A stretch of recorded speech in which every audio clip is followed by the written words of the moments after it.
نحمد و نصلی علی رسول الکریم بسم اللہ الرحمن الرحیم۔ آج کے لیکچر میں ہم 6 ہجری کے واقعات کو دیکھیں گے کہ اس میں کون سے اہم واقعات پیش آئے۔ تو سب سے پہلا جو واقعہ تھا، رمضان المبارک میں ایک قحط نازل ہوتا ہے، قحط پڑتا ہے اور لوگ آپ صلی اللہ علیہ وسلم کی خدمت میں حاضر ہوتے ہیں کہ بارش کی دعا کیجیے۔ آپ صلی اللہ علیہ وآلہ وسلم نے انہیں گڑ گڑانے کی، تواضع اختیار کرنے کی اور صدقہ کرنے کا حکم فرمایا۔ اچھا، یہ 3 کام ہم لوگ بھی کر سکتے ہیں اگر کوئی پریشانی یا مصیبت ہماری طرف آتی ہے۔ خیر، آپ صلی اللہ علیہ وآلہ وسلم نے یہ فرمایا اور اس کے بعد لوگوں کے ہمراہ عیدگاہ کی طرف نکلے، 2 رکعت نماز ادا کی۔ پہلی رکعت میں سورۃ الاعلیٰ اور دوسری رکعت میں سورہ غاشیہ پڑھی۔ پہلی رکعت میں 7 اور دوسری رکعت میں 5 تکبیریں کہیں، پھر نہایت مؤثر خطبہ دیا۔ لوگ اپنی جگہ سے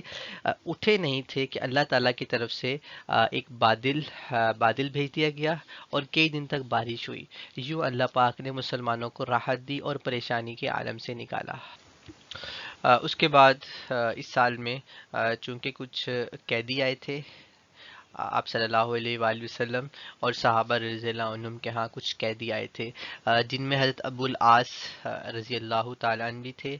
یہ صحابی رسول بنے، انہوں نے بعد میں اسلام قبول کیا، لیکن اس وقت قید کے بعد جب یہ قید میں تھے تو اس وقت یہ مسلمان نہیں ہوئے تھے اور اللہ کے نبی کی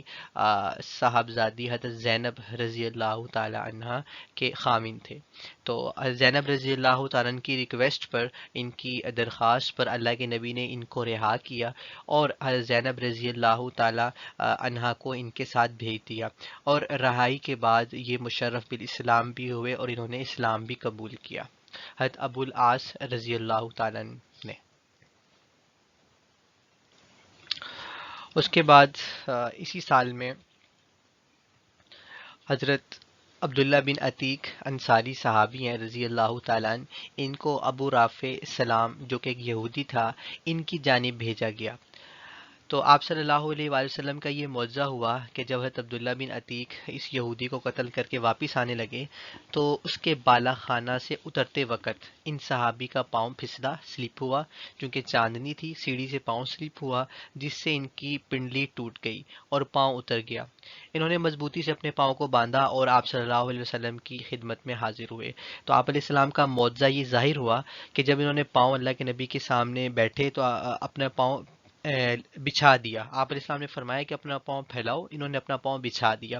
تو آپ صلی اللہ علیہ وسلم نے ان کے پاؤں پر اپنا دست شفا پھیرا اور اس سے یہ ہوا کہ فی الفور ٹھیک ہو گئے۔ اس کے بعد کبھی ان کو تکلیف نہیں ہوئی۔ یہ آپ علیہ السلام کا معجزہ ہوا۔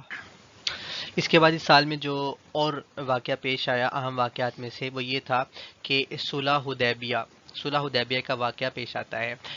صلح حدیبیہ کو غزوہ حدیبیہ بھی بولتے ہیں اور اس کا بیک گراؤنڈ یہ ہے کہ آپ صلی اللہ علیہ وآلہ وسلم پیر کے دن یکم ذی القعدہ کو 1400 صحابہ کے ہمراہ عمرہ کی نیت سے نکلتے ہیں۔ عمرہ کرنے کے لیے جا رہے ہوتے ہیں کہ حدیبیہ کے مقام پر، حدیبیہ ایک کنواں ہے، اس کے مقام پر کفار کی ہٹ دھرمی کی وجہ سے اللہ کے نبی عمرہ ادا نہ کر سکے، عمرہ پہ جا نہ سکے اور وہیں پہ رکے۔ اس کی کافی لمبی ڈیٹیل ہے، وہ اب ڈسکس کرنے کا وقت نہیں۔ خیر، اس ڈیٹیل سے ہٹ کے یہاں پہ کفار کی طرف سے ایک ہنگامہ آرائی کی گئی جس کی وجہ سے اللہ کے نبی مکہ نہیں جا سکے، عمرہ کرنے نہیں جا سکے، بلکہ یہیں پہ اللہ کے نبی 22 دن تک قیام پذیر رہے اور عمرہ اللہ کے نبی نے پھر اگلے سال ادا کیا۔ اور چھوٹی سی بستی ہے یہ، مدینہ سے مغربی جانب تقریباً 12 میل کے فاصلے پہ واقع ہے، اور اس کو غزوہ حدیبیہ بولتے ہیں، لیکن اس میں غزوہ ہوا نہیں تھا، لڑائی ہوئی نہیں تھی، بلکہ صلح ہوئی تھی، اور پھر اس کو جو پراپر نام دیا جاتا ہے وہ صلح حدیبیہ کا ہی دیا جاتا ہے کہ حدیبیہ کے مقام پر ایک صلح ہوئی تھی، اور اسی لیے بغیر لڑے اس جنگ میں، اس میں چونکہ جنگ نہیں ہوئی تھی تو اس کو غزوہ نہیں بلکہ صلح حدیبیہ بولتے ہیں، اور اسی وجہ سے اس کو صلح حدیبیہ بولتے ہیں کہ اس میں لڑائی نہیں کی گئی تھی۔ اور اس میں کچھ صلح حدیبیہ میں جب صلح ہوئی تھی تو اس میں کچھ شرائط طے کی گئی تھی۔